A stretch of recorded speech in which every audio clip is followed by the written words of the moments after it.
Good morning. It's Tuesday, December 15th, 2020, and welcome to Personal Finance. I have some suggestions for you today, those of you that are working very hard to make up work and to get caught up. My suggestion is to you to work on the finding work during high school unit, part 1 and part 2. Go back over those 2 modules and fill in the gaps. Now there's one assignment that seems to have given some of you some trouble. So let me explain it a little bit more carefully and in some detail. It's the one on creating a cover letter and a resume. When you fill out the form, that just kind of gives you information to put in your cover letter and in your resume. But if you'll notice on the form, and I think it's part 2 and part 4, in yellow highlight, it tells you to click on the template. When you click on the template, you're going to get a resume, and then on part 4, a cover letter that belongs to somebody else. What you're going to do is delete out their information and put in your information. So your name, your address, your phone number. And then when you get down to the letter part, you take out the things that they say about themselves and you put those things in about yourself.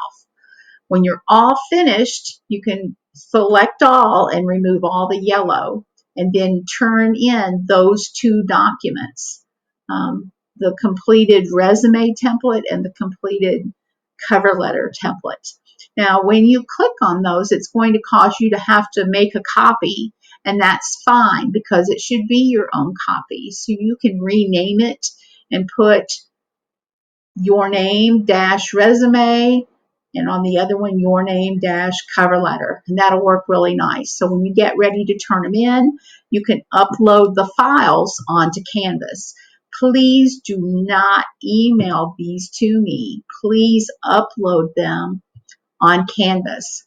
Now, if you absolutely have fits and you can't do anything else, then check with me before you email. I get sometimes 200 or 300 emails a day, and your work will get lost in the middle of that if I don't know to look for it.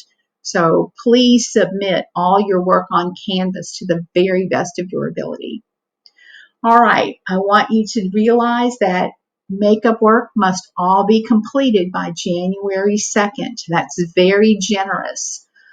That's almost 3 weeks from now. So please be sure that you're getting your work done. I'm giving you a plan this week if you don't have a whole lot to do, where you can just kind of go back and look over some of the modules and fill in the gaps. If you're missing a lot, you might want to check with me about an individual plan where I can kind of give you an idea of what to work on every day over the next 2.5 weeks so that you can get everything finished by January 2nd. So that deadline is pretty strong. If you turn something in after it, it'll get graded eventually, but probably not in time for your report card. Now, this week, we're actually working on checking part 2. We have special permission to go ahead and finish up our unit this week because our final exam is really just going to be taking our 4 common assessments for behavioral finance, finding work during high school, taxes, and checking, and adding them up and dividing by 4. That's why it's so important that you take all of those common assessments. And remember, you can take them twice, so you should have the opportunity to get a very high grade. So really work hard on those. So a lot of people have completed those, and they've gotten great scores because you can take it twice. So please do take it twice so that you can do your very best. Make sure that in your checking part 2 that you work on the mobile banking and payment apps section. You don't have to finish it all today, but try to get some of that done. Now remember the interactive banking part. Don't do that. We will save that and work on that on Thursday. Please make sure you're commenting on this video. If your Chromebook won't let you, watch the video on your phone and comment on your phone. If that doesn't work, then holler at me. Hey, have a great rest of the day.